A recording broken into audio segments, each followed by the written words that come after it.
लखनऊ के केजीएमयू यानी king George medical university में महिला डॉक्टर के यौन शोषण और धर्मांतरण के आरोपी डॉक्टर रमीज मलिक को पुलिस ने गिरफ्तार कर लिया। पुलिस ने उन पर 50,000 का इनाम रखा था, लेकिन इससे पहले इस मामले को लेकर केजीएमयू में जमकर बवाल हुआ।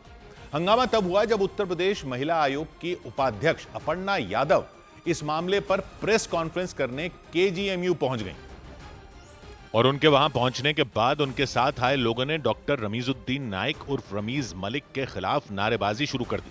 ये वही डॉक्टर रमीज हैं जिन पर केजीएमयू की एक महिला डॉक्टर ने यौन शोषण और जबरन धर्मांतरण के आरोप लगाए हैं।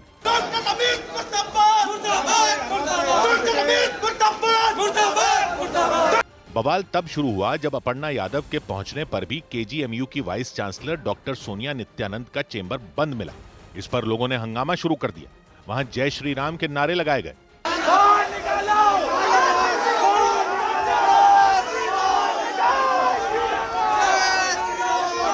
नारेबाजी और हंगामे की वजह से केजीएमयू में काफी देर तक अफरा तफरी मची रही और इस दौरान पुलिस लोगों को शांत कराने की कोशिश करती रही, लेकिन इसके बाद भी वहां के हालात जस के तस बने रहे। हंगामा और नारेबाजी के बाद भी केजीएमयू की vice chancellor doctor Sonia Nityanand का चेंबर नहीं खुला और उसकी वजह से अपर्णा यादव कुछ देर तक चेंबर के बाहर ही खड़ी रहीं। उन्होंने हंगामा और नारे लगा रहे लोगों को समझाने की कोशिश भी की। हालांकि कुछ देर बाद वाइस चांसलर का चेंबर खुल गया। इसके बाद अपर्णा यादव ने वहां प्रेस कॉन्फ्रेंस की और केजीएमयू प्रशासन पर सवाल उठाए। सुरक्षा में जो केजीएमयू की तरफ से थे, मुझे गेट पे 10 मिनट तक, आप लोग गवाह हैं इस बात के, 10 मिनट तक खड़ा रखा गया और ये है, आप आइए सामने आइए।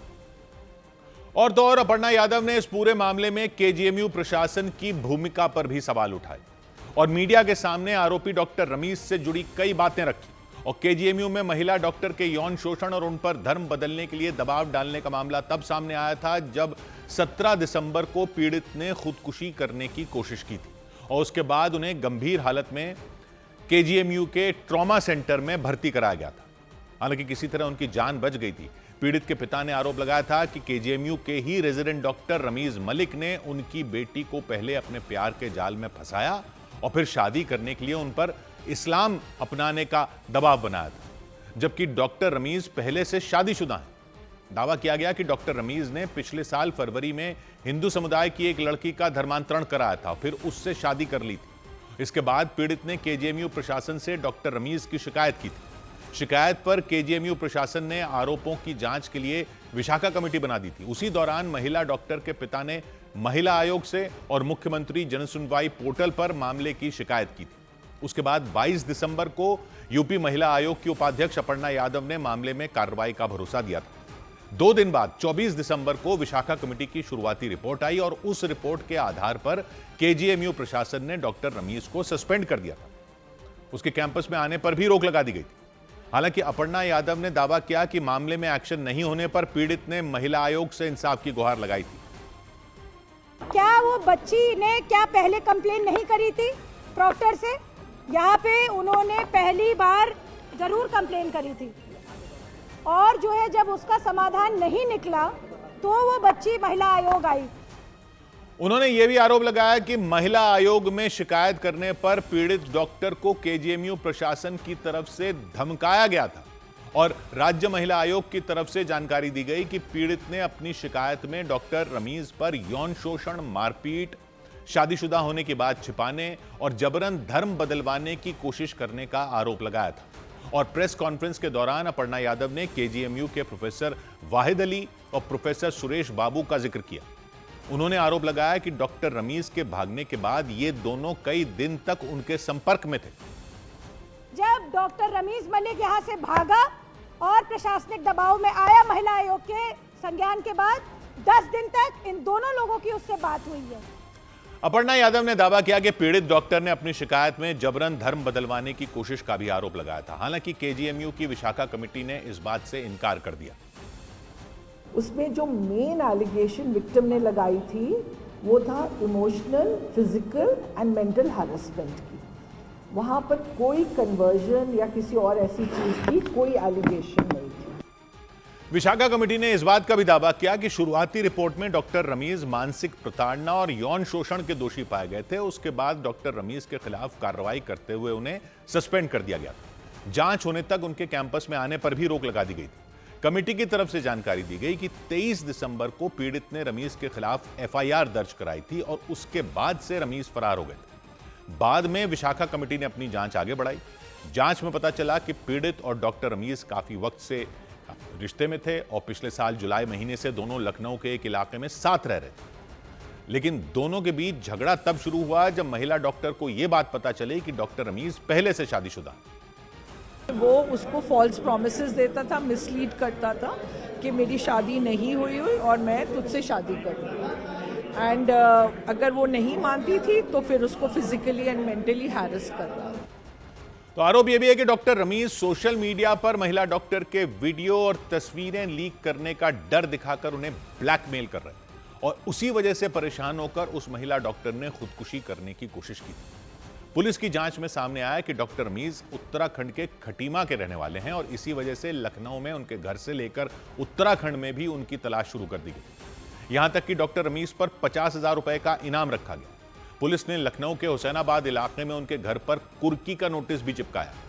2 दिन पहले राज्य महिला आयोग की उपाध्यक्ष अपर्णा यादव ने दावा किया कि डॉक्टर रमीज हिंदू समुदाय की 17 लड़कियों के संपर्क में थे। उस लड़के के टच में 17 लड़कियां और थीं जो कि हिंदू थी। उसका जब कॉल रिकॉर्ड ट्रेस कराया गया तो 17 और जो है हिंदू लड़कियों को उसने टारगेट पे रखा है। एक शादी उसने पहले एक हिंदू लड़की से कर रखी थी जिसको उसका जबरन धर्मांतरण कराया। हालांकि केस दर्ज होने के 23 दिन बाद पुलिस ने डॉक्टर रमीज मलिक को लखनऊ से गिरफ्तार कर लिया। इस मामले में पुलिस आरोपी डॉक्टर के पिता को पहले ही गिरफ्तार कर चुकी है। वहीं विशाखा कमेटी की रिपोर्ट पर केजीएमयू प्रशासन ने डॉक्टर रमीज के दाखिले को रद्द करने की प्रक्रिया शुरू कर दी। उधर उत्तर प्रदेश के वाराणसी में पुलिस ने 15 दिन से फरार चल रहे हत्या के 3 आरोपियों को धर दबोचा। उत्तर प्रदेश के वाराणसी में पुलिस ने 2 युवकों को गोली मारने के आरोप में 3 लोगों को गिरफ्तार कर लिया। पुलिस के मुताबिक 15 दिन पहले कार से ठोकर लगने के बाद आरोपियों ने अपने साथियों के साथ मिलकर कार सवार 2 युवकों की पिटाई की थी और फिर गोली मारकर भाग गए थे। वादी के द्वारा हल्ला मचाने पर गांव के जब लोग इकट्ठे होने शुरू हुए, इन्होंने भागने के क्रम में रामू को गोली मार दी थी। उत्तर प्रदेश के मथुरा में आरोप लगा कि एक महिला को प्रेम विवाह करने की वजह से उनके परिवार के लोगों ने ही फिल्मी स्टाइल में अगवा कर लिया। इसके बाद महिला के पति ने सोशल मीडिया पर एक वीडियो जारी कर पुलिस से अपनी पत्नी को वापस लाने की गुहार लगाई। उत्तर प्रदेश के फतेहपुर में एक महिला को उसके पति ने बीच सड़क पर पीट दिया। पुलिस के मुताबिक दोनों के बीच झगड़ा व्यक्ति के अवैध संबंध को लेकर हुआ था। पुलिस ने महिला की शिकायत पर उसके पति समेत 4 लोगों के खिलाफ केस दर्ज कर लिया। इधर उत्तर प्रदेश के मेरठ में एक लड़की के अपहरण और उसकी मां की हत्या होने के बाद पीड़ित परिवार से मिलने पहुंचे समाजवादी पार्टी के नेता अतुल प्रधान की पुलिस से झड़प हो गई। बवाल तब हुआ जब वो पीड़ित परिवार से मिलने जा रहे थे। उसी दौरान पुलिस ने रास्ते में उन्हें रोक लिया और इसके बाद पुलिस और अतुल प्रधान आमने सामने आ गए।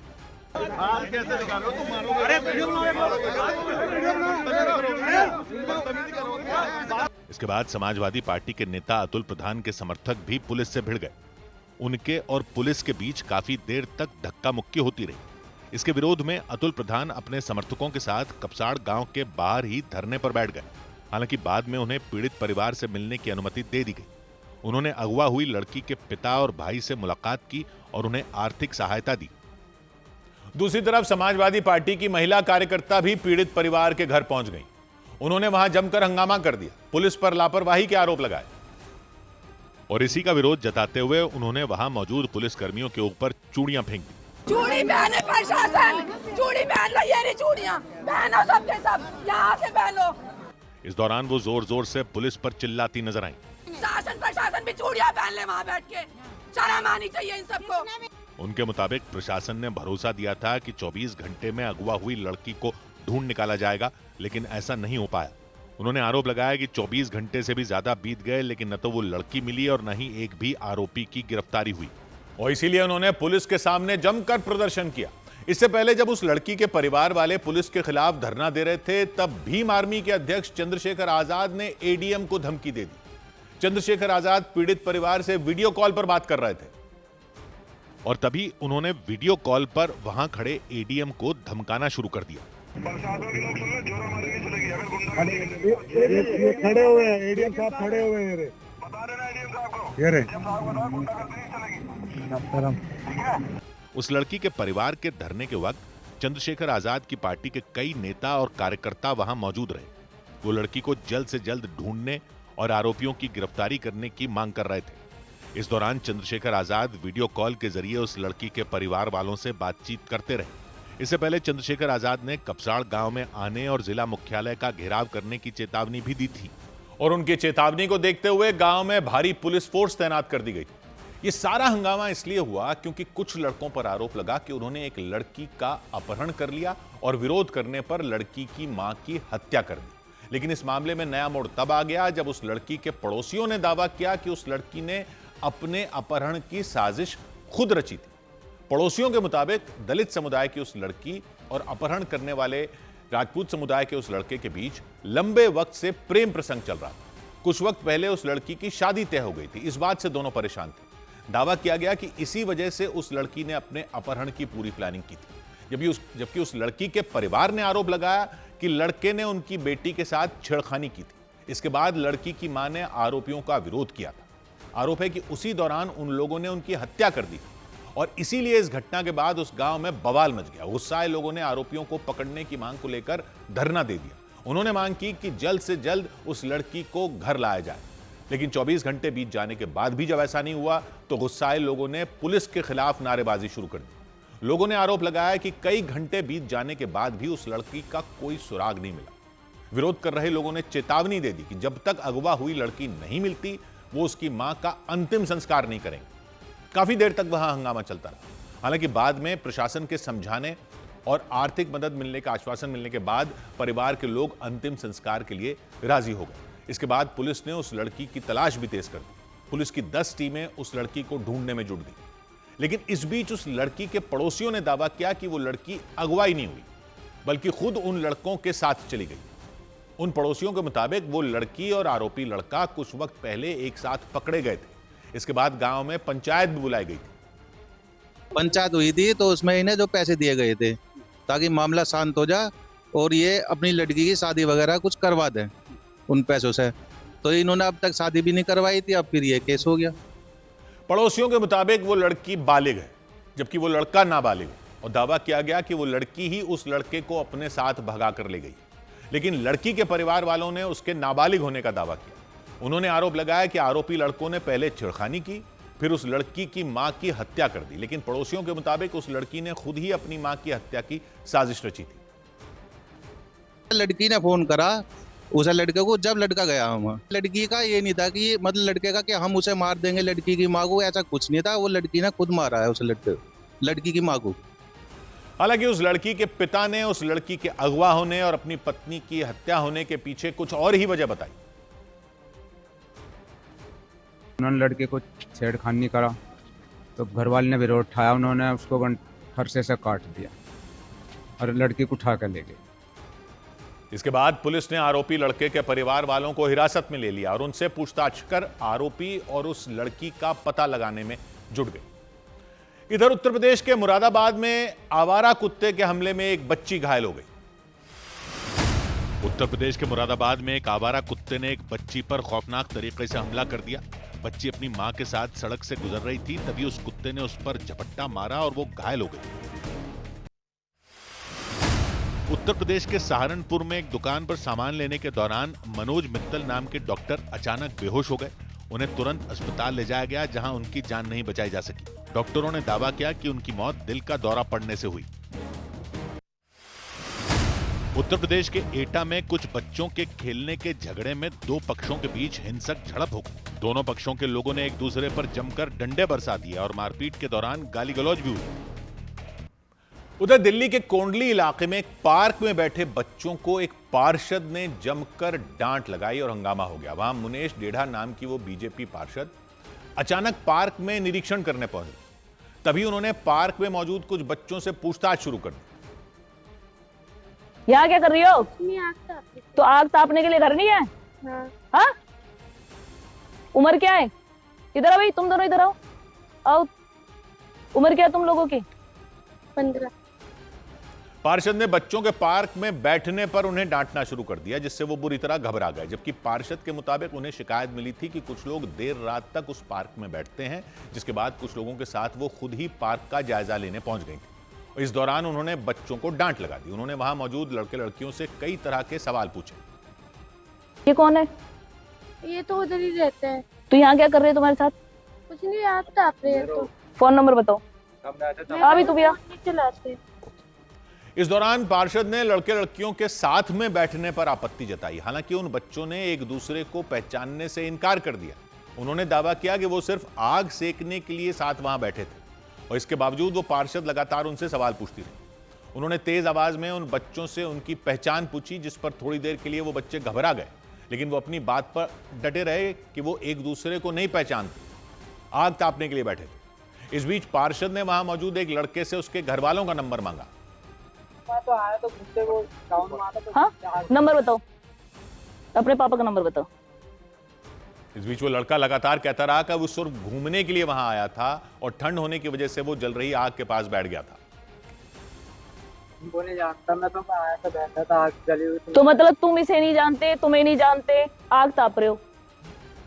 हालांकि दबाव बनाने पर उसने अपने पिता का नंबर पार्षद को दे दिया और उस पार्षद ने बच्चे के पिता को कॉल करके उसकी शिकायत की, जिस पर उसके पिता गुस्से में आ गए और उस पार्षद ने उस बच्चे के लड़कियों के साथ पार्क में बैठने की जानकारी उसके पिता को दी। मुन्ना जी बोल रहे हैं? हाँ जी। मुन्ना जी, मुनेश रेड़ा बोल रहे हो। हाँ जी, बोलिए। आपका बच्चा कहाँ पर है? इस दौरान उन्होंने उसे हिरासत में लेने की धमकी तक दे दी, जिस पर उसके पिता ने उसकी पिटाई करने की हिदायत दे दी। क्या बात है, बोलिए हमको। ये 15-15 साल की बच्चियों को यहाँ घुमा रहा है पार्क में।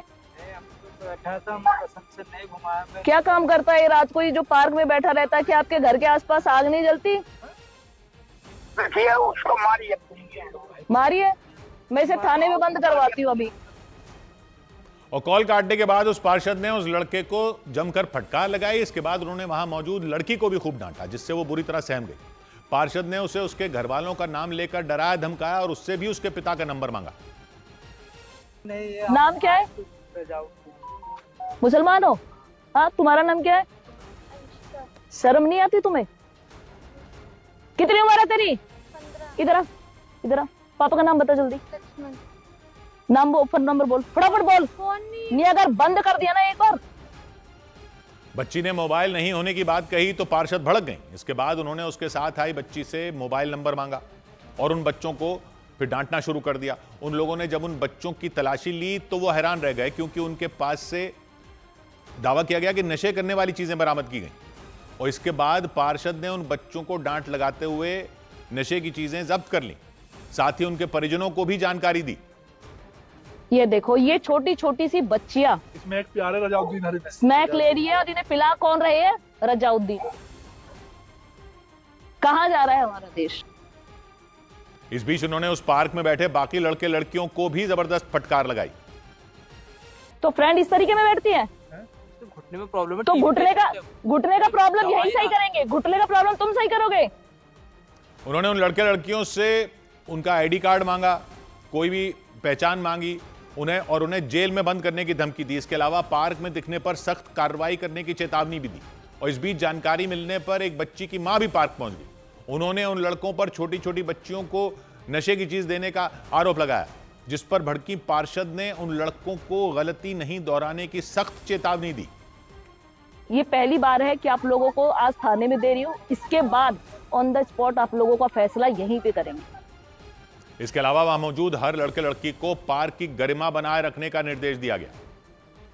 इधर दिल्ली की साकेत कोर्ट में एक कर्मचारी के आत्महत्या करने के बाद उनके साथी कर्मचारियों ने जोरदार प्रदर्शन किया। बताया गया उस कर्मचारी ने कोर्ट परिसर की इमारत से छलांग लगा दी, जिसके बाद आनंद फानन में उन्हें अस्पताल ले जाया गया, लेकिन उनकी जान नहीं बचाई जा सकी।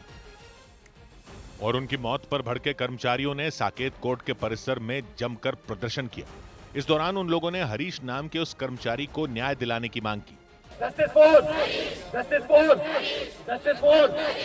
प्रदर्शन कर रहे लोगों ने दावा किया कि उस कर्मचारी ने काम के दबाव में आकर ऐसा कदम उठाया। सुसाइड नोट में उन्होंने लिखा है कि उनके ऊपर इतना वर्क प्रेशर था कि उनको अपनी जान देना शायद ज्यादा इजी लगा काम करने के। तो हम चाहते हैं कि उसको न्याय मिले। उनके मुताबिक कोर्ट में कर्मचारियों की कमी की वजह से वो काफी तनाव में थे, इसलिए वकीलों और बाकी कर्मचारियों ने कोर्ट की व्यवस्था जल्द से जल्द सुधारने की अपील करते हुए उन्हें न्याय दिलाने की मांग की। उधर उत्तराखंड के अंकिता भंडारी हत्याकांड मामले को लेकर कोर्ट द्वार में पूर्व सैनिकों के संगठन ने कांग्रेस के साथ मिलकर प्रदर्शन किया। प्रदर्शन में शामिल पूर्व सैनिकों ने और कांग्रेस के कार्यकर्ताओं ने आरोप लगाया कि अंकिता भंडारी को इंसाफ नहीं मिला और सच्चाई को छिपाया गया। हाथों में पोस्टर लेकर सड़कों पर उतरे कांग्रेस कार्यकर्ताओं के साथ पूर्व सैनिकों ने नारेबाजी की।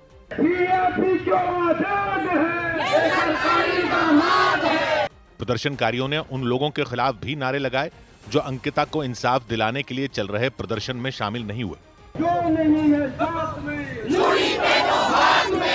कांग्रेस नेता सुरेंद्र नेगी ने आरोप लगाया कि राज्य सरकार ने बुलडोजर चलवाकर सबूत मिटा दिए थे। सीसीटीवी को आपने वहां से तोड़वा दिया, हटवा दिया, डीवीडी हटवा दी, वहां बुलडोजर चलवा दिया, तो साक्ष्य कहां से लाएगा कोई व्यक्ति? प्रदर्शनकारियों ने विरोध मार्च भी निकाला और कोटद्वार तहसीलदार को एक ज्ञापन सौंपा। इधर उत्तराखंड सरकार ने अंकिता भंडारी हत्याकांड की जांच सीबीआई से कराने की सिफारिश कर दी। उत्तराखंड में अंकिता भंडारी हत्याकांड को लेकर मचे बवाल के बीच मुख्यमंत्री पुष्कर सिंह धामी ने मामले की जांच सीबीआई से कराने का ऐलान कर दिया। कुछ रोज पहले मुख्यमंत्री ने अंकिता भंडारी के माता-पिता से मुलाकात की थी। उस दौरान परिवार ने मुख्यमंत्री से सीबीआई जांच करवाने की मांग की थी। सीबीआई की जांच होनी चाहिए इस प्रकरण में, जिसका सम्मान करते हुए हम इस मामले की जांच सीबीआई से कराने की संस्तुति कर रहे हैं। उत्तर प्रदेश के शामली में पुलिस ने मुठभेड़ के दौरान 25-25 हजार के इनामी 2 बदमाशों को गिरफ्तार करने का दावा किया। पुलिस ने दोनों बदमाशों के बाबा गैंग से जुड़े होने का दावा किया। उन दोनों के खिलाफ पहले से कई मुकदमे दर्ज थे। उत्तर प्रदेश के कानपुर में एक महिला पर आरोप लगा कि उन्होंने तंत्र मंत्र के चक्कर में अपने मोहल्ले के ही एक बच्चे को अगवा कर लिया। इसके बाद उन्होंने उस बच्चे को पलंग के अंदर बने बक्से में बंद कर दिया। शिकायत मिलने पर पुलिस ने उनके घर की तलाशी ली और बच्चे को सुरक्षित पलंग के बक्से के अंदर से निकाल लिया। उधर हिमाचल प्रदेश के सिरमौर में उस वक्त अफरा तफरी मच गई जब यात्रियों से भरी एक बस खाई में गिर गई। बताया गया कि दिल दहला देने वाले हादसे में बस में सवार 12 लोगों की मौत हो गई। कई यात्री घायल बताए गए। हादसा इतना भयानक था कि बस के परखचे उड़ गए। खाई में गिरी बस के पहिए आसमान की तरफ उठे नजर आए। कई यात्री बुरी तरह घायल हो गए। रोंगटे खड़े करने वाले इस हादसे की खबर मिलते ही वहां भारी संख्या में भीड़ इकट्ठा हो गई। लोगों ने तुरंत बस में बैठे घायल यात्रियों को बाहर निकालना शुरू किया। यात्रियों से भरी वो निजी बस सिरमौर जिले के हरिपुर धार में हादसे का शिकार हुई, जिसके बाद वहां हड़कंप मचा। इस दौरान कुछ लोग घायल यात्रियों को अपनी पीठ पर उठाकर सड़क की तरफ ले जाते दिखे। बताया गया कि बस सड़क से करीब 300 मीटर नीचे खाई में लुढ़क गई। हालांकि हादसे के पीछे की वजह साफ नहीं हो पाई, लेकिन वो बस सिरमौर जिले के हरिपुर धार में हादसे का शिकार हुआ। हादसा वहां के बाजार से कुछ ही दूरी पर हुआ और इसलिए वहां मौजूद लोग घायलों की मदद के लिए दौड़ पड़े। जानकारी मिलने पर प्रशासन भी वहां पहुंचा, लेकिन इससे पहले लोगों ने राहत और बचाव का काम शुरू कर दिया था। इस दौरान कुछ लोग घायलों को अपनी पीठ पर उठाकर सड़क की तरफ ले जाते दिखे ताकि उन्हें अस्पताल में भर्ती करवाया जा सके। कुछ लोग बच्चों को गोद में उठाकर ले गए। हादसे के बाद के मंजर को जिसने भी देखा उसकी रूह कांप गई।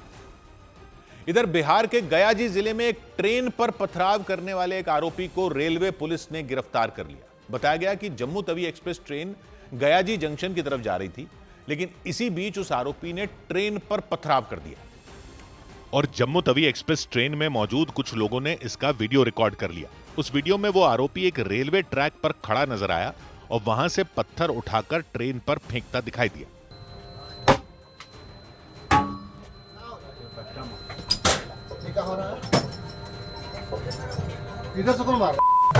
जम्मू तवी एक्सप्रेस ट्रेन बिहार के गयाजी रेलवे स्टेशन की तरफ जा रही थी। इस दौरान ट्रेन की रफ्तार धीमी थी और तभी उस आरोपी ने पथराव शुरू कर दिया। गनीमत यह रही कि इसमें कोई घायल नहीं हुआ। वहीं इस घटना की जानकारी मिलने पर रेलवे पुलिस ने उस आरोपी की तलाश शुरू कर दी और कुछ ही घंटों में उस आरोपी की पहचान कर उसे गिरफ्तार कर लिया गया। पकड़े जाने के बाद उसने अपना गुनाह कबूल भी किया और अपनी गलती के लिए रेलवे पुलिस के सामने हाथ जोड़कर माफी मांगता सुनाई दिया। दोबारा ऐसा गलती नहीं करेंगे, जिससे गलती हो गया हम अपने गलती को सुधारेंगे, दोबारा ऐसा गलती नहीं करेंगे सर। नहीं करेगा। इतना ही नहीं, वो पुलिस के सामने अपनी गलती के लिए सफाई भी देता सुनाई दिया। उसने दावा किया कि जम्मू तवी एक्सप्रेस ट्रेन में मौजूद किसी यात्री ने उससे कुछ कह दिया था और नाराज होकर उसने ट्रेन पर पत्थर फेंक दी। गाड़ी पर पत्थर क्यों मारा? सर मुझे गाड़ी पर से कोई कुछ बोला था तो मुझे बहुत गुस्सा आ गया सर, तो हम गुस्सा में 1-2 पत्थर गाड़ी के ऊपर मार दिए sir. Jammu Tawi express train पर पत्थर फेंकने वाला वो आरोपी गयाजी जिले के चंदौती इलाके का रहने वाला बताया गया। पत्थरबाजी की घटना को अंजाम देने के खिलाफ उस पर कार्रवाई की गई और उसे कोर्ट में पेश किया गया। इधर उत्तर प्रदेश के मथुरा में मांस और पशुओं के अवशेष मिलने के दावे पर हंगामा खड़ा हो गया। गोरक्षक दल और बजरंग दल से जुड़े कुछ लोग वहां पहुंच गए और प्रदर्शन किया। पुलिस को जानकारी मिली थी कि एक मकान में अवैध तरीके से पशुओं को काटा जा रहा है और इसके बाद पुलिस ने उस मकान में छापेमारी की। वहां पशुओं का मांस और उनके कुछ अवशेष मिले। आरोप लगाया गया कि वो अवशेष गाय भैंसों के हैं। खबर फैलते ही गोरक्षक दल और बजरंग दल के कुछ लोग वहां पहुंच गए और जमकर हंगामा किया।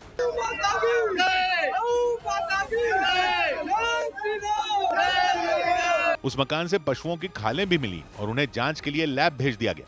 कुछ संदिग्ध मांस मिलने की सूचना प्राप्त हुई थी, जिसमें पुलिस द्वारा तत्काल मौके पर पहुंचकर उस संदिग्ध मांस को जब्त किया गया और कुछ खालें प्राप्त हुई हैं। इस मामले में एक महिला समेत 2 लोगों को हिरासत में ले लिया गया। उधर हरियाणा के नूंह में एक सोशल मीडिया इन्फ्लुएंसर को अभद्र टिप्पणी करने के आरोप में गिरफ्तार कर लिया गया। हरियाणा के नूंह में हंसीरा और फंसी खान नाम की एक सोशल मीडिया इन्फ्लुएंसर को दलित समुदाय पर अभद्र और अपमानजनक टिप्पणियां करने के आरोप में गिरफ्तार कर लिया गया। उस सोशल मीडिया इन्फ्लुएंसर पर आरोप है कि उन्होंने अपने एक वीडियो में दलित समुदाय के लिए गलत भाषा का इस्तेमाल किया था, जिसकी शिकायत मिलने पर उन्हें गिरफ्तार कर जेल भेज दिया गया। छत्तीसगढ़ के बिलासपुर में एक तेज रफ्तार कार संतुलन बिगड़ने की वजह से सामने से आ रहे एक ट्रक से टकरा गई। इस भीषण हादसे के बाद कार में सवार 3 लोग बुरी तरह कार के अंदर फंस गए। इसके बाद आसपास के लोगों ने किसी तरह उन्हें बाहर निकालकर अस्पताल पहुंचाया, लेकिन इलाज के दौरान 2 लोगों की मौत हो गई। उत्तर प्रदेश के आगरा में एक गांव की कुछ महिलाओं ने शराब की दुकान पर जमकर तोड़फोड़ की। महिलाओं ने आरोप लगाया कि शराब की दुकान की वजह से पूरे गांव का माहौल खराब हो गया। इस दौरान गुस्से में आई महिलाओं ने लाठियों से जमकर हमला किया। इधर उत्तर प्रदेश के बलरामपुर में तुलसीपुर नगर पंचायत की चेयरमैन कहकशां फिरोज ने सीएम योगी आदित्यनाथ के सामने पूरे परिवार की सुरक्षा की गुहार लगाई। कहकशां फिरोज समाजवादी पार्टी के नेता रहे फिरोज खान पप्पू की पत्नी है। साल 2022 में फिरोज खान की गला रेतकर हत्या कर दी गई थी और पुलिस की जांच में मुख्य आरोपी के तौर पर समाजवादी पार्टी के पूर्व सांसद रिजवान जहीर का नाम आया था। रिजवान जहीर के अलावा उनकी पत्नी और दामाद समेत 6 और लोग भी आरोपी बनाए गए थे। आरोप लगाया गया था कि राजनीतिक रंजिश की वजह से यह हत्या की गई थी, लेकिन 3 जनवरी को आरोपी पूर्व सांसद रिजवान जहीर को 4 साल बाद जमानत मिल गई। कोर्ट के आदेश के बाद उन्हें जेल से रिहा भी कर दिया गया, लेकिन पूर्व सांसद रिजवान जहीर को जमानत मिलने के बाद फिरोज खान पप्पू के परिवार ने सुरक्षा की गुहार लगाई और लखनऊ पहुंचकर मुख्यमंत्री योगी आदित्यनाथ से मुलाकात के दौरान फिरोज खान की पत्नी कहकशां, उनके बेटे अदनान और फिरोज के छोटे भाई अफरोज भी मौजूद रहे और तीनों ने समाजवादी पार्टी के पूर्व सांसद रिजवान जहीर से अपनी जान को खतरा बताया। हमारे योगी जी से रिक्वेस्ट है कि हम लोग को सुरक्षा दी जाए। हम लोग बहुत डरे हुए, मेरा बेटा बाहर निकलता तो बहुत डर लगता है हमको, मेरा देवर बाहर निकलता तो बहुत डर लगता है। आप लोगों से गुजारिश है कि योगी जी से कहिए कि हमें सुरक्षा दें। मुख्यमंत्री से मुलाकात के बाद फिरोज खान के परिवार ने लखनऊ में एक प्रेस कॉन्फ्रेंस भी की। उनके बेटे अदनान ने बताया कि बीते कुछ दिन से उन्हें लगातार धमकियां मिल रही हैं। फेक आईडी से उससे रील्स बना के भेजी जाती है कि आ रहे हैं वापस और अब कब तक बचोगे और खैर मनाओगे कब तक, ये सारी चीज़ें इनडायरेक्ट में हम लोगों को भेजा जाता है। फिरोज खान पप्पू की पत्नी कहकशां बलरामपुर की तुलसीपुर नगर पंचायत की मौजूदा चेयरपर्सन। उनके मुताबिक पति की हत्या होने के बाद उन्हें हर वक्त खुद पर और परिवार पर हमले का डर सताता रहता। और इतना ही नहीं, फिरोज खान के परिवार ने दावा किया कि रिजवान जहीर को रिहा किए जाने से पहले ही उन्हें धमकियां मिल रही थी और नतीजा ये हुआ कि उन्हें घर से कदम निकालने में भी डर लगने लगा। फिरोज खान पप्पू के भाई अफरोज अहमद ने रिजवान जहीर की जमानत रद्द किए जाने की मांग उठाई। अगर मेरा मर्डर कर दे, मेरे भतीजे का मर्डर कर दे, कोई भी घटना हो जाए तो उनके परिवार के खिलाफ कहीं कुछ FIR पुलिस नहीं दर्ज कर सकती। ये तो बहुत बड़ा हमारे लिए धक्का है। अफरोज अहमद ने सुप्रीम कोर्ट से अपने उस फैसले पर दोबारा विचार करने की भी गुहार लगाई, जिसके तहत रिजवान जहीर और उनके परिवार को राहत मिली थी। पुलिस के हाथ बंधे हैं, जब पुलिस के हाथ बंधे हैं तो अपराधियों के हौसले बुलंद हैं। क्या वो अपराध करने से पहले माननीय सुप्रीम कोर्ट से परमिशन थोड़ी लेने जाएगा? भाई उसको तो सुप्रीम कोर्ट ने लिख के दे दिया कि FIR करने से पहले पुलिस परमिशन ले। फिरोज पप्पू के परिवार के मुताबिक बीते 4 साल से पूरा परिवार खौफ के साए में जी रहा है, क्योंकि 4 साल पहले 4 जनवरी 2022 को ही लखनऊ से बलरामपुर लौट रहे फिरोज खान पप्पू की हत्या कर दी गई थी। पुलिस के मुताबिक उनके घर के महज 50 मीटर की दूरी पर हमलावरों ने गला काटकर उन्हें मौत के घाट उतार दिया था और वहां से वो फरार हो गए। प्रेस कॉन्फ्रेंस के दौरान उस घटना को याद करते हुए फिरोज की पत्नी कहकशा की आंखें भर आईं। हमने देखा अपनी पति की लाश और उस समय यहाँ पे राड पे सर कूचा गया था, यहाँ गला काटा गया था, पूरा खून हमने अपने आंखों से देखा। कहकशां फिरोज के मुताबिक उनके पति की हत्या राजनीतिक वर्चस्व की लड़ाई में की गई थी। टिकट के दावेदार थे, वो भी थे, मेरे पति भी दावेदार थे। बस उनको ये लगा था कि फिरोज खान को कहीं टिकट ना मिल जाए, इसलिए उन्होंने मार डाला मेरे पति को। फिरोज खान पप्पू भी समाजवादी पार्टी के ही नेता थे। वो 2 बार तुलसीपुर नगर पंचायत के चेयरमैन भी रह चुके थे। 2022 के विधानसभा चुनाव में वो तुलसीपुर विधानसभा सीट से समाजवादी पार्टी की टिकट के दावेदार माने जा रहे थे, लेकिन बताया गया कि समाजवादी पार्टी के पूर्व सांसद रिजवान जहीर इसी सीट से अपनी बेटी ज़ेबा जहीर को चुनाव लड़वाने की तैयारी में थे। माना जाता है इसी वजह से दोनों परिवारों के बीच उस वक्त सियासी दुश्मनी बढ़ गई थी। मतलब विधानसभा टिकट के लिए दोनों परिवारों के बीच होड़ मच गई थी। बताया जाता है कि तुलसीपुर इलाके में जनता के बीच ज़ेबा जहीर के मुकाबले फिरोज खान पप्पू की दावेदारी मजबूत थी और माना यह जा रहा था कि तुलसीपुर विधानसभा सीट पर समाजवादी पार्टी की तरफ से उन्हें ही टिकट मिल सकती है। लेकिन इसी दौरान फिरोज खान पप्पू की हत्या हो गई थी। हत्या के बाद आरोपियों में ज़ेबा और उनके पति रमीज नेमत का नाम भी शामिल किया गया। बलरामपुर के ही रहने वाले रमीज नेमत बिहार में आरजेडी नेता तेजस्वी यादव के बेहद करीबी बताए जाते हैं। रमीज अक्सर तेजस्वी यादव के साथ ही देखे जाते हैं। बताया जाता है कि तेजस्वी यादव के साथ उनकी मुलाकात दिल्ली में क्रिकेट खेलने के दौरान हुई थी। इसके बाद वो तेजस्वी यादव की युवा टीम से जुड़ गए थे। बीते साल हुए बिहार चुनाव के दौरान रमीज तेजस्वी यादव के साथ काफी सक्रिय रहे थे। इधर बिहार के सहरसा में पावर ग्रिड के लिए जमीन खाली कराने पहुंची प्रशासन की टीम पर गुस्साई भीड़ ने हमला कर दिया। आरोप लगा कि सहरसा के सोनवर्षा राज इलाके में सरकारी जमीन पर लंबे वक्त से लोगों का कब्जा था और कब्जा हटाने के लिए प्रशासन की टीम वहां पहुंची, लेकिन अतिक्रमण हटाने पहुंची टीम को भारी विरोध का सामना करना पड़ा। देखिए भाई कैसे कैसे लाठी चलता है। सहरसा के सोनवर्षा राज इलाके में बड़ी संख्या में मौजूद लोगों ने ईंटों और पत्थरों से प्रशासन की टीम पर हमला कर दिया। आप भागा लाग दो जेसीबी वाला। उनमें कई महिलाएं भी नजर आईं और वो अपने हाथों में डंडे लेकर बुलडोजर के पीछे दौड़ती दिखाई दी। उन महिलाओं के साथ कई बच्चे भी मौजूद दिखे और उन बच्चों ने भी उनके साथ दौड़ लगाई। देखिए आरोप लगा कि प्रशासन की टीम की सुरक्षा में तैनात सुरक्षा बल के जवानों पर भी हमला किया गया और हालात इतने बिगड़ गए कि सुरक्षा बल के जवानों के लिए पथराव कर रहे लोगों को रोकना मुश्किल हो गया, क्योंकि उन लोगों ने उन जवानों को चारों तरफ से घेर लिया और अतिक्रमण हटाने की कार्रवाई का विरोध जताया। कुछ देर में भीड़ और उग्र हो गई। वहां भीड़ ने दमकल विभाग की एक गाड़ी को निशाना बनाया। सोनवर्षा राज के मंगवार गांव में भारी तादाद में हंगामा कर रहे लोगों ने उस गाड़ी पर पथराव कर दिया। इस दौरान उनमें कुछ महिलाओं ने उस गाड़ी का दरवाजा खोला और तोड़फोड़ शुरू कर दी। तभी सुरक्षा बल के जवान उनके पास पहुंचे और किसी तरह उन्हें रोकने की कोशिश की, लेकिन इस बीच दमकल विभाग की उस गाड़ी के साथ प्रशासन की टीम की कुछ गाड़ियों पर हमला कर दिया गया।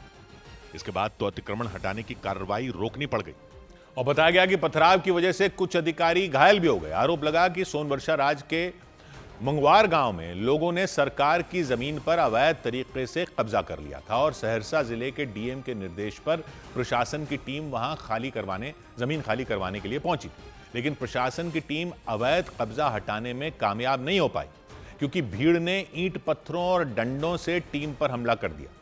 वहां प्रशासन की टीम की गाड़ियों पर ताबड़तोड़ डंडे बरसाए गए और एक नहीं बल्कि 5 से ज्यादा गाड़ियों के शीशे टूटे हुए नजर आए। सोनवर्षा राज के मंगवार गांव में पत्थरबाजी और तोड़फोड़ करने वाले लोगों के खिलाफ थाने में शिकायत दर्ज कराई गई। इसके साथ ही तनाव को देखते हुए वहां पुलिस कर्मियों की तैनाती कर दी गई। उधर जमीन के बदले नौकरी घोटाला मामले में कोर्ट ने लालू यादव और उनके परिवार पर आरोप तय कर दिए।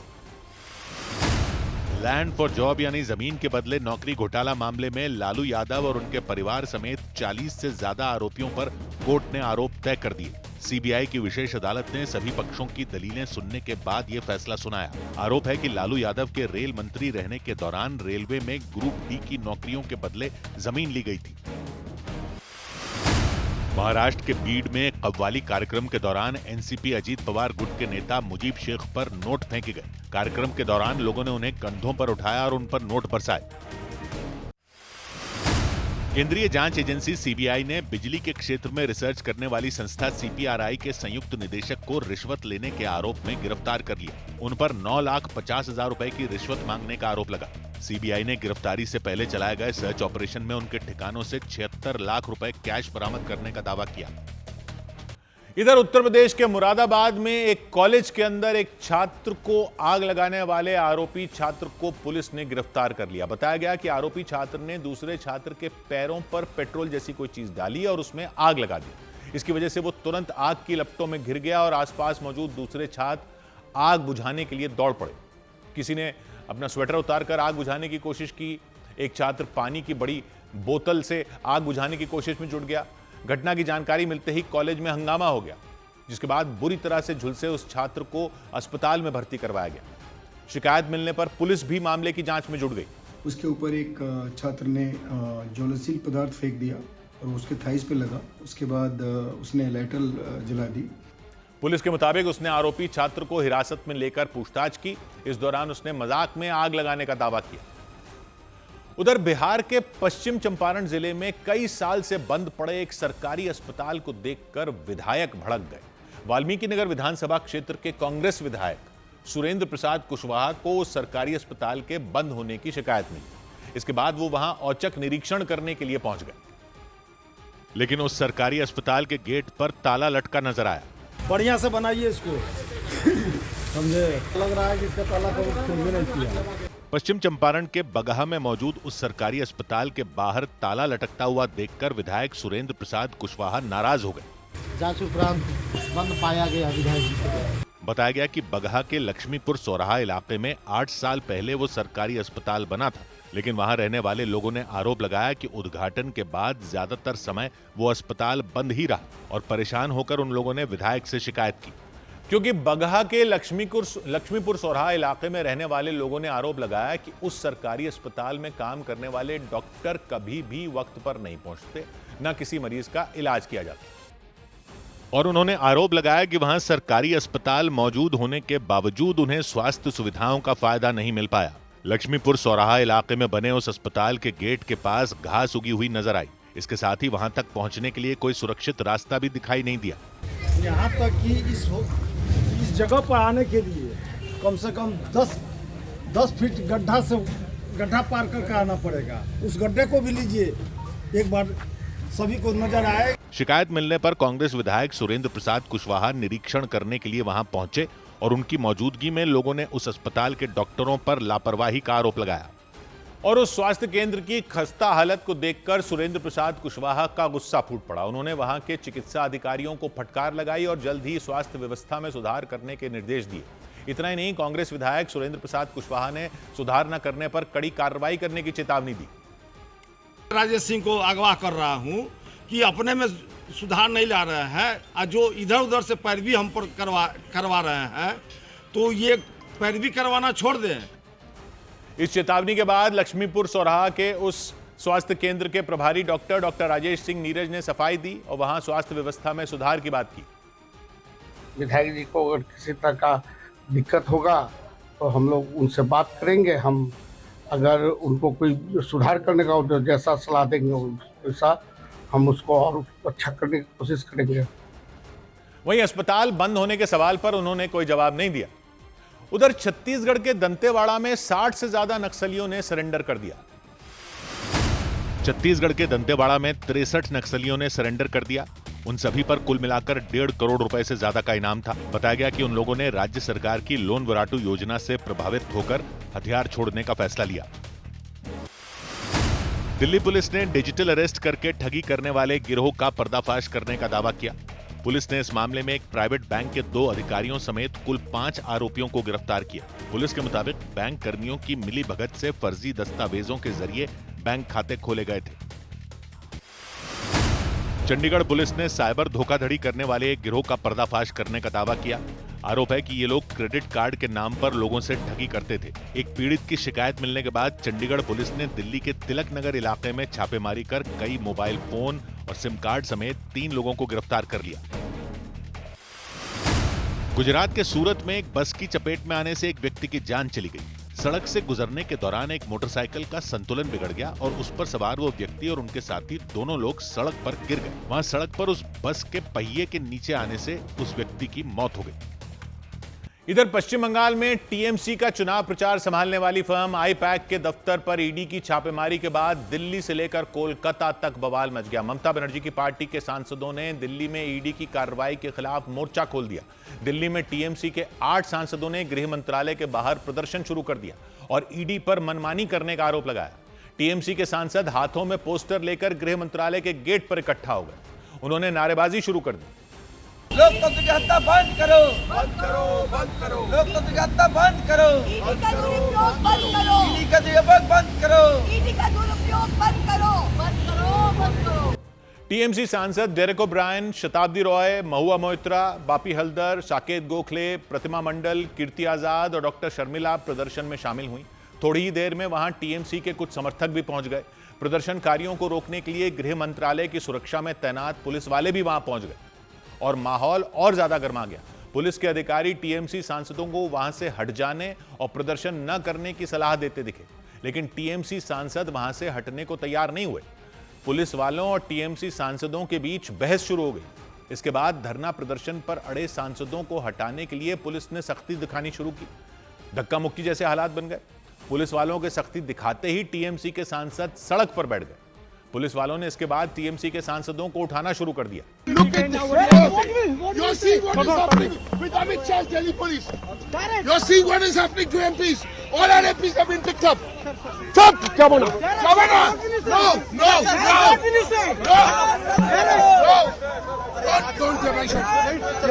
ये मत करो। सांसद डेरेक ओब्रायन को कुछ पुलिस वाले उठाकर पुलिस की गाड़ी की तरफ ले गए। इसके बाद तो वहां अफरा तफरी मच गई और पुलिस वालों ने एक एक करके प्रदर्शन कर रहे टीएमसी के सांसदों को हिरासत में लेना शुरू कर दिया। टीएमसी ने इसे लोकतंत्र की हत्या करार दिया और सांसदों की आवाज दबाने का आरोप लगाया।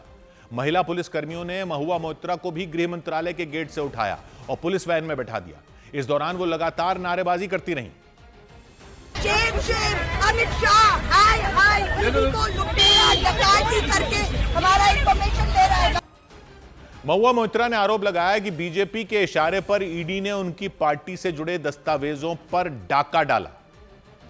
ईडी को लुटेरा डकैती करके हमारा इंफॉर्मेशन ले रहा है। बंगाल में हम जीतेंगे, जो भी कर ले, जो भी कर ले, इस को हम हरा के रखेंगे। पुलिस वालों ने महुआ मोइत्रा के साथ शताब्दी रॉय, प्रतिमा मंडल और डॉक्टर शर्मिला को भी वैन में बैठाकर थाने भेज दिया। लेकिन पार्लियामेंट स्ट्रीट थाने में पहुंचने के बाद भी टीएमसी के सांसदों का हंगामा शांत नहीं हुआ। 2 घंटे तक थाने में रखे जाने के बाद पुलिस ने सभी को छोड़ दिया। पुलिस थाने से बाहर आते ही टीएमसी के सांसदों ने एक बार फिर केंद्र सरकार और ईडी के खिलाफ नारेबाजी शुरू कर दी।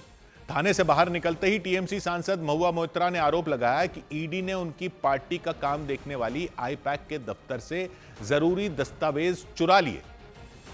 हमारा सारे सर्वेज, हमारे सारे कैंडिडेट लिस्ट, हमारा जो भी इलेक्शन इन्फॉर्मेशन है वो आईपैक के पास है, क्योंकि वो ये काम करता है। उसी के मैं ऑफिस में डाका डाल रहा। हम तो ये बोलेंगे छापा नहीं है, डाका डाले ईडी और हमारा सारा इन्फॉर्मेशन ले रहे हैं। टीएमसी सांसद कीर्ति आजाद ने दावा किया कि बीजेपी चाहे जितने हथकंडे अपना ले, लेकिन वो बंगाल में 25 सीटों से ज्यादा नहीं जीत सकती। रणनीति आगे हमारी गतिविधि क्या होगी, वह कागजात थे जो अमित शाह चुराना चाहते थे और वह ईडी के माध्यम से चुराना चाहते थे, क्योंकि उनके अपने सर्वे में खुद है कि वो 25 सीट से ज्यादा जीत नहीं रहे। इस हंगामे से एक दिन पहले कोलकाता में ईडी की टीम ने आईपैक के दफ्तर और उसके डायरेक्टर प्रतीक जैन के घर पर छापेमारी की थी और ईडी के सूत्रों के मुताबिक वहां से कुछ दस्तावेज और हार्ड डिस्क जब्त की गई थी। आईपैक के डायरेक्टर प्रतीक जैन ही टीएमसी के आईटी सेल के प्रमुख भी हैं और वो ममता बनर्जी के लिए पॉलिटिकल स्ट्रैटेजी भी तैयार करते हैं। इसीलिए जब सीएम ममता बनर्जी को ईडी के छापे की खबर मिली थी तो वो पुलिस अफसरों के साथ सीधे प्रतीक के घर पहुंची थी। वहां उन्होंने खूब हंगामा किया था। इसके बाद वो प्रतीक जैन के दफ्तर पहुंची थी। वहां करीब 3.5 घंटे तक रुकी रही थी। इस सब के बाद ममता बनर्जी ने ईडी की छापेमारी के खिलाफ सड़क पर उतरकर विरोध मार्च निकाला। ममता बनर्जी इस वक्त सड़क पर हैं। कोलकाता की सड़क से भारतीय जनता पार्टी को सीधा संदेश दे रही है, ईडी को संदेश दे रही है। ममता बनर्जी ने ईडी की छापेमारी को पश्चिम बंगाल के विधानसभा चुनाव से पहले एक बड़ी राजनीतिक साजिश बताया और दावा किया कि बीजेपी ने ईडी के जरिए उनकी पार्टी के चुनावी डेटा, सर्वे और कई जरूरी दस्तावेज चुरा लिए। इसी के विरोध में दक्षिण कोलकाता के जादवपुर बस स्टैंड से उन्होंने विरोध मार्च शुरू किया और करीब 6 किलोमीटर की दूरी तय करते हुए हजरा क्रॉसिंग और विरोध मार्च खत्म किया। दोपहर करीब 2 बजे शुरू हुआ विरोध मार्च कोलकाता शहर के मुख्य इलाकों से गुजरा। इस दौरान ममता बनर्जी खुद इसकी अगुवाई करती दिखी। उनके साथ टीएमसी के कई सीनियर नेता, मंत्री, विधायक और पार्टी के कार्यकर्ता शामिल रहे। विरोध मार्च खत्म होने के बाद ममता बनर्जी ने भाषण दिया और केंद्र सरकार पर सरकारी एजेंसियों के दुरुपयोग का आरोप लगाया। महाराष्ट्र जोर করে দখল করেছেন, আমি চ্যালেঞ্জ করে বলছি। হরিয়ানা জোর করে দখল করেছেন, বিহার জোর করে দখল করেছেন, অনেক রাজ্য জোর করে দখল করেছেন। ममता बनर्जी ने गृह मंत्री का नाम लेकर कोयला घोटाले का जिक्र किया और हमला बोला। उन्होंने दावा किया कि अगर उन्होंने मुंह खोल दिया तो पूरे देश में तहलका मच जाएगा। लेकिन ईडी की कार्रवाई पर कोलकाता में सिर्फ टीएमसी ने ही प्रदर्शन नहीं किया, बल्कि ईडी की कार्रवाई के दौरान मुख्यमंत्री के हंगामे को लेकर बीजेपी ने भी कोलकाता में प्रदर्शन किया और टीएमसी और मुख्यमंत्री के खिलाफ नारेबाजी की। मुख्यमंत्री ममता बनर्जी के खिलाफ बीजेपी के युवा मोर्चा और महिला मोर्चा ने अलग अलग विरोध प्रदर्शन किए। बीजेपी की महिला मोर्चा की सदस्यों ने ममता बनर्जी के खिलाफ पोस्टर लेकर सड़कों पर प्रदर्शन किया। उन्होंने सीएम की भाषा पर सवाल उठाए। इतना दिनों से मुख्यमंत्री है, लेकिन अगला भविष्य क्या जान रहे हैं कि केंद्रीय सरकार, प्राइम मिनिस्टर, होम मिनिस्टर के साथ ऐसे तरीके से बात होता है। वो खुद बोलते हैं मेरे साथ कोई अपमान करते हैं, बंगाल में अपमान करते हैं, बंगाली भाषा का अपमान करते हैं, लेकिन उनका भाषा एक बार सुनिए। प्रदर्शनकारियों ने राज्य सरकार पर सरकारी काम में बाधा डालने का आरोप लगाते हुए ममता बनर्जी के इस्तीफे की मांग की। उधर न्यूज 18 से एक्सक्लूसिव बातचीत में महाराष्ट्र के मुख्यमंत्री देवेंद्र फडणवीस ने भी ममता बनर्जी से इस्तीफे की मांग की। कोलकाता में ईडी रेड पर टीएमसी के विरोध को उन्होंने गैर लोकतांत्रिक बताते हुए सीएम ममता बनर्जी पर दोषियों को संरक्षण देने का आरोप लगाया। कॉन्स्टिट्यूशनली भी ये करने का उनको अधिकार नहीं है।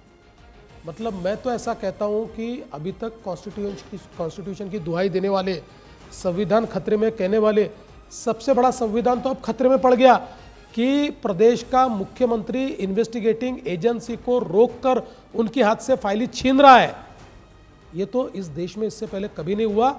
ये देश के संविधान का, भारत रत्न डॉक्टर बाबा साहब आंबेडकर ने इस देश के संविधान ने जो अधिकार दिए, उन अधिकारों का हनन है। इधर गुजरात के द्वारका में एक शादी समारोह में एक सांड के घुसने से अफरा तफरी मच गई। गुजरात के द्वारका में एक शादी समारोह के दौरान एक सांड के घुसने से अफरा तफरी मच गई। जिस वक्त सांड वहां पहुंचा, लोग डांस कर रहे थे। अचानक सांड डांस कर रहे लोगों के बीच में घुस गया। इसकी वजह से 8 लोग घायल हो गए। गुजरात के राजकोट में 4 घंटे में भूकंप के 9 झटके महसूस किए गए। झटकों की तीव्रता 2.7 से 3.8 के बीच दर्ज की गई। झटके हल्के थे, जिससे किसी तरह का कोई नुकसान नहीं हुआ। हालांकि एहतियातन आसपास के स्कूलों में छुट्टी घोषित कर दी गई। जम्मू कश्मीर के बारामूला में एक हाईवे पर अचानक पहाड़ से पत्थरों और मलबे की बारिश हो गई। घटना बारामूला उरी हाईवे पर हुई और इसकी वजह से वहां गाड़ियों का आना जाना रोक दिया गया। गनीमत ये रही कि इस घटना में कोई घायल नहीं हुआ। मध्य प्रदेश के छतरपुर में एक ट्रक से टकराने पर एक मोटरसाइकिल सवार महिला की मौत हो गई, जबकि मोटरसाइकिल चला रहे व्यक्ति बुरी तरह घायल हो गए। हादसे के दौरान वो महिला ट्रक के नीचे आकर बुरी तरह घायल हो गई और अस्पताल ले जाने से पहले ही उन्होंने दम तोड़ दिया। खबर है कि ईरान में सरकार विरोधी प्रदर्शनों के बीच अमेरिकी हमले की आशंका को देखते हुए देश की एयर स्पेस को बंद कर दिया गया, क्योंकि वेनेजुएला में सेना भेजने वाले डोनाल्ड ट्रंप ने ईरान को भी चेतावनी दे दी। इसीलिए ईरान ने हवाई हमलों से निपटने के लिए अपने एयर डिफेंस सिस्टमों को अहम ठिकानों पर तैनात कर दिया और इसके साथ ही सेना को भी हर तरह के हालात के लिए तैयार रहने के आदेश दे दिए गए। ईरान में महंगाई से परेशान लोगों ने लगातार दूसरे हफ्ते भी सड़कों से हटने का नाम नहीं लिया। खबर है कि राजधानी तेहरान समेत ईरान के करीब 100 शहरों में हिंसक प्रदर्शन हुए। वहां की सरकार पर भड़के लोगों ने जमकर तोड़फोड़ और आगजनी की। कई इमारतों को भी आग के हवाले कर दिया गया।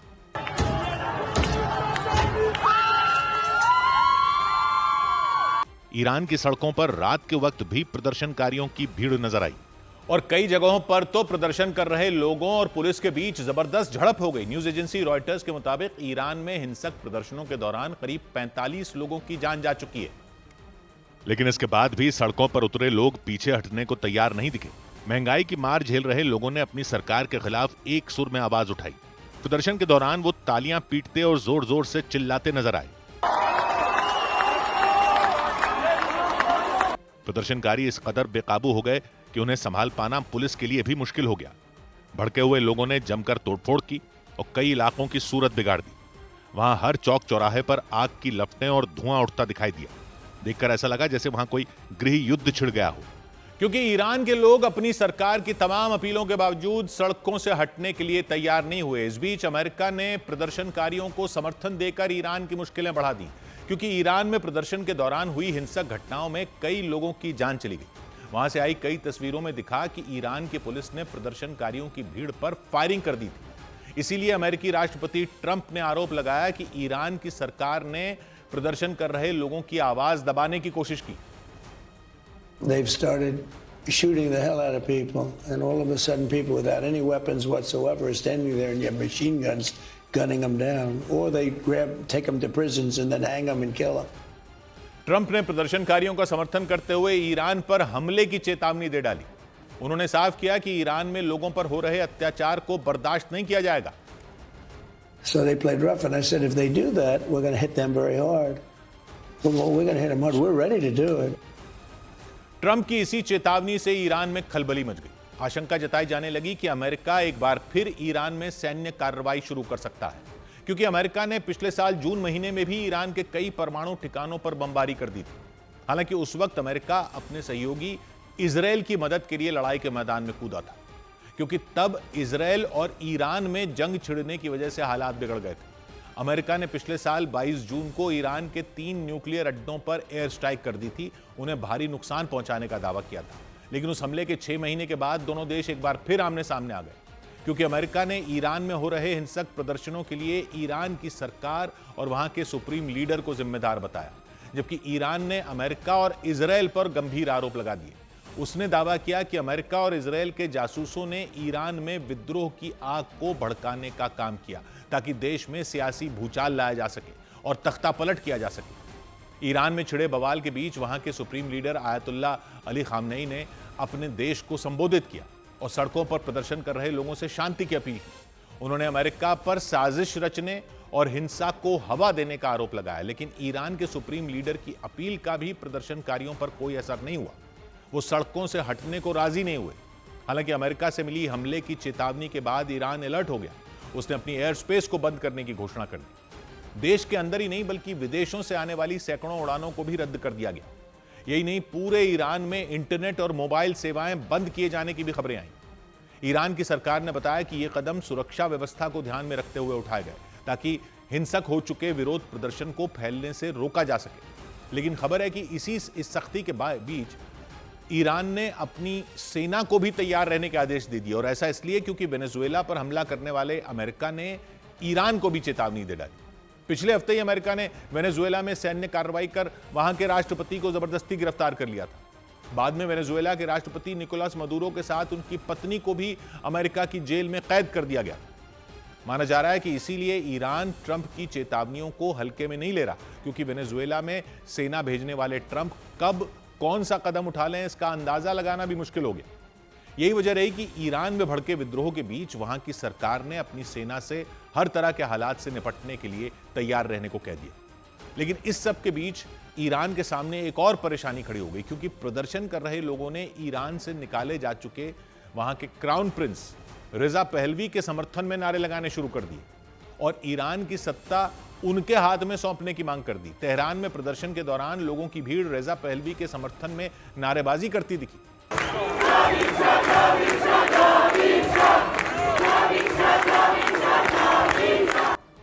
रजा पहलवी ईरान के आखिरी शाह मोहम्मद रजा पहलवी के बेटे हैं और वो लंबे वक्त से अमेरिका में रह रहे हैं। ईरान में साल 1979 तक राजवंश का शासन चला था, जिसके शाह यानी रजा मोहम्मद रजा पहलवी थे। लेकिन इस्लामी क्रांति के बाद साल 1979 में ईरान एक इस्लामिक रिपब्लिक बन गया था और वहां की सत्ता सुप्रीम लीडर के हाथ में चली गई। इसके बाद से ईरान में सब कुछ इस्लाम और शरिया के हिसाब से चलने लगा। लेकिन इस्लाम और शरिया के सख्त नियमों की वजह से वहां कुछ लोग सरकार के खिलाफ रहते हैं और वो एक बार फिर ईरान में राजवंश लाने की मांग करते हैं। ईरान में महंगाई के मुद्दे पर चल रहे प्रदर्शनों के दौरान भी इसी तरह की आवाज उठाई गई और जमकर बवाल किया गया। तेहरान के एक इलाके में तो सड़कों पर खड़ी कई गाड़ियों को आग के हवाले कर दिया गया। दावा तो यहां तक किया गया कि प्रदर्शनकारियों ने पुलिस वालों की भी कई गाड़ियां फूंक डाली। ईरान में विरोध प्रदर्शन की आग करीब 15 दिन पहले भड़की थी। देखते ही देखते पूरे देश में फैल गई। रिकॉर्ड तोड़ महंगाई से परेशान लोग अपनी ही सरकार के खिलाफ सड़कों पर डटे रहे। दावा है कि ईरान में खाने पीने के अलावा कई दूसरी जरूरी चीजों के दाम 70% तक बढ़ चुके हैं। यही नहीं, डॉलर के मुकाबले ईरान की करेंसी रियाल सबसे निचले स्तर पर पहुंच गई। हालात इस कदर बिगड़ गए कि लोगों के लिए 2 वक्त की रोटी का इंतजाम कर पाना भी मुश्किल हो गया। इसीलिए वो विरोध प्रदर्शन के लिए सड़कों पर आ गए। सौबात की एक बात यह कि ईरान में जो बवाल मचा हुआ है उसमें जो पहलवी के नाम के नारे सुनाई दे रहे हैं, तो ज्यादातर लोगों को समझ नहीं आ रहा कि वो किसकी बात हो रही है। ईरान में महंगाई के खिलाफ जो प्रदर्शन कई दिन से जारी हैं, उनमें किस पहलवी को लाने की मांग की जा रही है? क्या वहां प्रदर्शनकारी ईरान के इस्लामी शासन के खिलाफ हो गए हैं? आज की पीढ़ी को तो शायद पता नहीं कि ईरान में जो कट्टर इस्लामी शासन दिखता है, ईरान वैसा पहले नहीं था।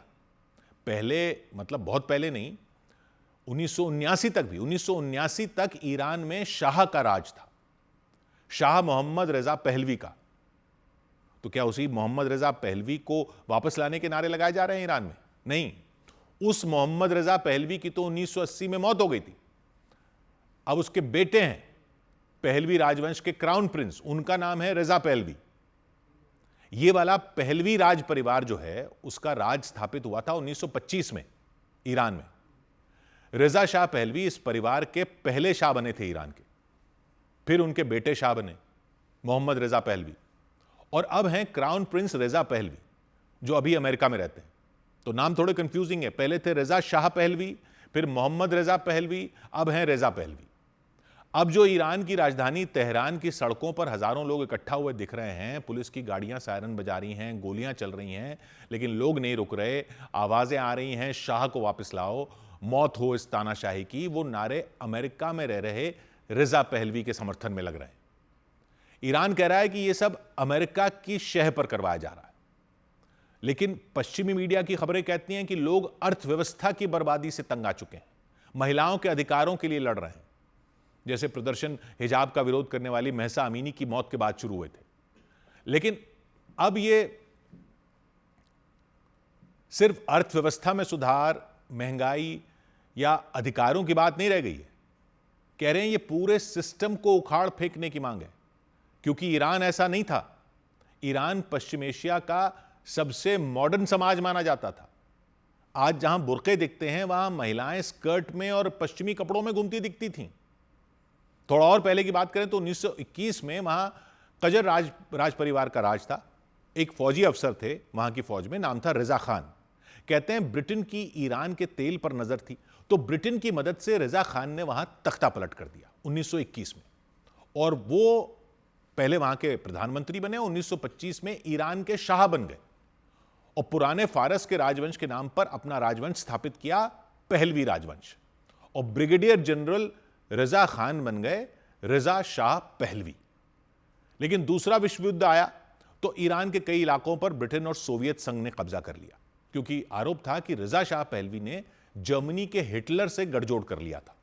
तो 1941 में रजा शाह पहलवी को गद्दी छोड़नी पड़ी और उनका बेटा मोहम्मद रजा पहलवी, जो सिर्फ 21 साल के थे, वो नए शाह बन गए 1941 में। ये मोहम्मद रजा शाह ही वो शाह हैं जिनकी बात की जाती है जब कहा जाता है कि आयतुल्लाह से पहले शाह का राज था ईरान में, क्योंकि मोहम्मद रजा पहलवी का राज चला 1941 से 1979 तक। वो स्विट्जरलैंड में पढ़े थे, पश्चिमी तौर तरीके जानते थे, दुनिया बदल रही थी, वो ईरान को आधुनिक बनाना चाहते थे, महिलाओं को वोट का अधिकार दिया, स्कूल बनवाए, फैक्ट्रियां लगवाईं, ज़मीनें किसानों को बांटी, इंडस्ट्री बढ़ाई। ईरान तेल से अमीर था तो शाह ने खूब पैसा बहाया, लेकिन तेल था तो अमेरिका की भी एंट्री हो गई। साल था 1951। ईरान में चुनाव में मोहम्मद मुजद्दिक प्रधानमंत्री चुने गए। जैसे अभी वेनेजुएला की कहानी लोगों को पता चल रही है, वैसा ही कुछ ईरान में हुआ था। नए प्रधानमंत्री मोहम्मद मुसद्दिक का कहना था कि जब तेल ईरान का है तो तेल कंपनियां ब्रिटेन की क्यों होंगी, उनको बाहर करो। अब ब्रिटेन और अमेरिका को जाहिर सी बात है ये पसंद नहीं आया। उनको सोवियत रूस का भी डर था, क्योंकि दुनिया दो धड़ों में बट रही थी, अमेरिका और सोवियत संघ। अमेरिका को लगता था ईरान कम्युनिस्टों के हाथ में चला जाएगा।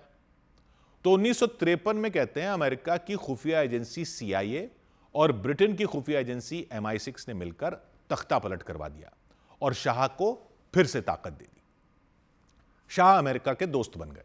अमेरिका ने उन्हें हथियार दिए और बदले में तेल लिया। यानी शाह के राज में अमेरिका का बड़ा रोल था।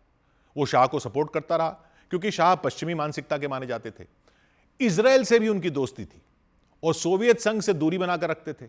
मतलब आज जिस इजराइल का सबसे बड़ा दुश्मन ईरान है, वो ईरान उस पूरे इलाके में इजराइल का सबसे करीबी हुआ करता था। लेकिन कहते हैं अमेरिका के साथ ये दोस्ती ईरान के लोगों को महंगी पड़ी।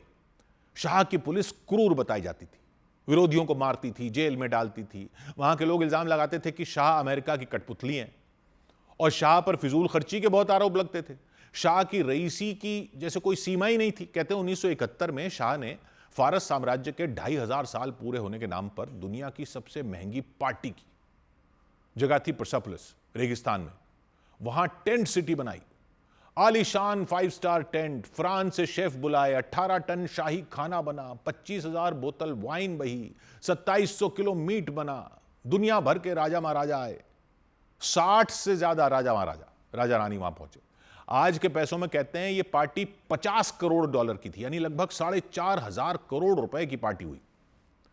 देश के कई हिस्सों में लोग भूख से मर रहे थे उनके देश में, लेकिन शाह पर पैसे उड़ाने के आरोप लग रहे थे। एक गोल्डन हवाई जहाज की अफवाहें फैली। अफवाह थी कि शाह का प्लेन बोइंग 747 एक था, उसमें सोने का सामान लगा है, हैंडल सीटें सोने की लगी। ऐसा लग्जरी प्लेन था जो दुनिया में किसी के पास नहीं था। शाह उस प्लेन से दुनिया घूमते थे, महंगे से महंगे कपड़े पहनते थे। आरोप था कि उनके महल चमकते थे लेकिन गांव में गरीबी थी और यह खाई लोगों को चुभने लगी। लेकिन शहरों में शाह का ईरान एकदम चमकदार था। महिलाएं स्कर्ट पहनती थीं, सिनेमा थे, मशहूर यूनिवर्सिटियां थीं, क्लब होते थे, बिल्कुल जैसे किसी पश्चिमी देश में। यह था ईरान। और अर्थव्यवस्था बढ़ रही थी, जीडीपी लगातार जीडीपी दर बढ़ती जा रही थी, क्योंकि तेल से पैसा आ रहा था, तेल बहुत था। लेकिन इस्लामी धर्मगुरु नाराज होने लगे। उनके मुताबिक यह पश्चिमी संस्कृति थी जिसमें लोग इस्लाम को भूल रहे थे। मौलवी नाराज थे। करते करते 1978 में टेंशन चरम पर पहुंच गई। बड़े धार्मिक नेता थे आयतुल्लाह खुमैनी। वो फ्रांस में निर्वासित थे, फ्रांस में रहते थे। उनके भाषण टेप में रिकॉर्ड होकर पूरे ईरान में घूमते थे। वो शाह को तानाशाह बताते थे, अमेरिका का गुलाम बताते थे, और लोग अमीर और गरीब और शहरों की चमक और गांव की गरीबी की बढ़ती खाई से गुस्से में थे। आयतुल्लाह खुमैनी की अगुवाई में इस्लामी गणराज्य बनाने का आंदोलन छिड़ गया। इस्लामी क्रांति हो गई। लोग सड़कों पर उतर आए, विरोध प्रदर्शन हुए, जगह जगह हड़तालें हुई। शाह की सेना ने गोलियां चलाई, हजारों लोग मारे गए, लेकिन लोग नहीं रुके। यानी अब जो हो रहा है उससे कहीं ज्यादा बड़े पैमाने पर प्रदर्शन हो गए पूरे ईरान में, और उसको इस्लामी क्रांति कहा गया। जनवरी 1979 में शाह को ईरान छोड़कर भागना पड़ा। फरवरी में खुमैनी ईरान लौट कर आए, आयतुल्लाह खुमैनी, और ईरान एक इस्लामी देश बन गया। यह 1979 की इस्लामी क्रांति थी। अब समय का चक्र फिर घूम रहा है। अब ईरान में महिलाओं के लिए हिजाब जरूरी है। अब अमेरिका दुश्मन है। तेल है, लेकिन अमेरिका ने ऐसे प्रतिबंध लगाए हैं इतने साल तक की गरीबी और महंगाई से फिर लोग परेशान हैं। शाह के समय अर्थव्यवस्था तेज थी, अब प्रतिबंधों से बर्बाद है। शाह के समय महिलाएं आजाद थीं, अब दबाई जाती हैं। शाह का ईरान पश्चिम का दोस्त था, अब पश्चिम से दुश्मनी है। तब शाह को निकालने के लिए क्रांति हुई थी। लोग सड़कों पर पहलवी के नाम के नारे अब पहलवी के नाम के नारे लगा रहे हैं, शाह के बेटे के नाम के नारे लगा रहे हैं। लोग पहलवी के नाम से पुराने दिनों को याद कर रहे हैं। तब शाह का राज था, आयतुल्लाह खुमैनी ने फ्रांस में बैठकर विरोध का आंदोलन चलाया था। अब आयतुल्लाह खामनेई का राज है और शाह के बेटे ने विरोध की आवाज अमेरिका में बैठकर उठाई है। यह समय का पहिया चक्कर लगा रहा है या अमेरिका फिर अपना चक्कर चला रहा है? दुनिया देख रही है, इसलिए सबके लिए यह कहानी समझनी जरूरी है। 100 बात की एक बात। उधर रूस ने यूक्रेन के जापोरिजिया और नीप्रो में भयानक हमला कर दिया। रूस से जंग के बीच यूक्रेन के जापोरिजिया और नीप्रो में जबरदस्त ड्रोन हमला किया गया। यूक्रेन ने आरोप लगाया कि रूस की सेना ने कई बिजली स्टेशनों को बर्बाद कर दिया। दावा है कि कड़ाके की ठंड के बीच वहां करीब 6 लाख लोग बिना बिजली के रहने को मजबूर हो गए। अमेरिका के मिनेसोटा में दिन दहाड़े कार सवार महिला की हत्या किए जाने का विरोध जताने के लिए वॉशिंगटन डीसी में मौजूद व्हाइट हाउस के बाहर लोगों ने प्रदर्शन किया। हाथों में नारे लिखी तख्तियां लेकर प्रदर्शनकारियों ने सरकार से इंसाफ की गुहार लगाई। इधर मध्य प्रदेश में इंदौर के महाराजा यशवंतराव अस्पताल की एक नर्स पर आरोप लगा कि उनकी लापरवाही की वजह से 1.5 महीने के एक बच्चे का अंगूठा कट गया। घटना सामने आने के बाद बच्चे के घर वालों ने हंगामा कर दिया। परिवार के लोगों ने अस्पताल पर लापरवाही बरतने का आरोप लगाया और जैसे ही यह घटना सामने आई, अस्पताल में हंगामा मच गया। बच्चे के घर वालों ने अस्पताल पर इलाज में लापरवाही बरतने के आरोप लगाए। उन लोगों ने आरोपी डॉक्टर और नर्स के खिलाफ कार्रवाई की मांग की। घर वालों ने बताया कि उन्होंने निमोनिया के इलाज के लिए बच्चे को अस्पताल में भर्ती कराया था और इलाज के दौरान उसके अंगूठे पर मेडिकल टेप लगाई गई, लेकिन टेप काटने के दौरान कैंची बच्चे के अंगूठे पर लग गई। इस लापरवाही की वजह से उसका अंगूठा कट गया और वहां अफरा तफरी मच गई और वार्ड में मचे हंगामे को देखकर अस्पताल प्रशासन एक्शन में आया। बच्चे को बेहतर इलाज के लिए दूसरे अस्पताल में रेफर किया गया, जहां ऑपरेशन के बाद उसके कटे हुए अंगूठे को फिर जोड़ा गया। लेकिन इस मामले में अस्पताल प्रशासन ने कार्रवाई करते हुए आरोपी नर्स को सस्पेंड कर दिया। इसके अलावा वार्ड में तैनात दूसरे कर्मचारियों पर भी कार्रवाई की गई। 3 नर्सेस की सैलरी रोकी गई है, 1 सस्पेंड की गई है, 4 नर्सेस पर कार्रवाई की गई है। अस्पताल प्रशासन ने जांच पूरी होने के बाद आरोपियों के खिलाफ सख्त कार्रवाई करने का भी भरोसा दिया। उधर झारखंड की राजधानी रांची में एक बार के बाहर हुई मारपीट के बाद एक युवक की कार से कुचलकर हत्या करने का डरा देने वाला मामला सामने आया। बताया गया वो युवक अपने दोस्तों के साथ बार में गया था, जहां कुछ लोगों से उसका झगड़ा हो गया और बात बढ़ते बढ़ते मारपीट तक पहुंच गई। दोनों पक्षों के लोग बीच सड़क पर आपस में भिड़ गए। इस दौरान एक युवक दूसरे पक्ष के लोगों को बेल्ट से पीटता दिखा। मारपीट का मामला रांची के लालपुर चौक के पास हुआ। आरोप लगा कि इस दौरान उन लोगों ने जमकर गाली गलौज भी की। इस बीच 2 युवकों ने सड़क किनारे खड़ी एक सफेद कार पर हमला करने की कोशिश की, लेकिन कार में बैठे व्यक्ति ने तेज रफ्तार में कार उनकी तरफ मोड़ दी, जिससे एक युवक कार के नीचे आ गया। वो कार उसे बेरहमी से कुचलते हुए निकल गई, जिससे उसकी मौत हो गई। इस मामले में पुलिस ने 3 आरोपियों को हिरासत में ले लिया और मामले की जांच तेज कर दी।